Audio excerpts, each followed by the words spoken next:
Perjuangan Siti Mauliah 37 tahun mendapatkan anak kandungnya terus berlanjut. Siti berharap bisa mendapat bantuan sehingga anaknya bisa kembali ke pangkuannya. Siti memohon pada pihak manapun untuk mencarikan sang anak. Siti berujar telah meminta tolong ke rumah sakit untuk membantu mencari anak kandung yang sesungguhnya. Selain itu, Siti pun meminta bantuan polisi agar bisa membantu mediasi dengan pihak-pihak terkait.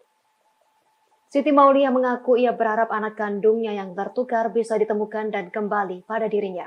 Sebagai informasi, keluarga pasangan Siti Mauliah dan Emta berani mengungkapkan awal mula bayi laki-laki mereka tertukar.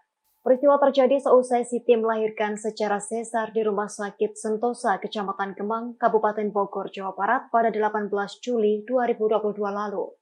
Peristiwa tersebut terungkap setahun kemudian setelah melakukan tes DNA di Lab Cempaka Putih, Jakarta. Ya untuk awalnya sih ya kemarin waktu dulu itu ya saya jadi gimana ya, masalah dari ini aja, dari fisik aja, dari awal pas saya mau pulang ke rumah gitu. Pas mau pulang ke rumah itu bayi udah beda. Sehari semalam kan itu sama saya. Waktu pas hari kedua saya sesar, sehari semalam pas hari ketiganya mau pulang itu bayi fisiknya udah beda. Makanya saya bertanya sama suami juga.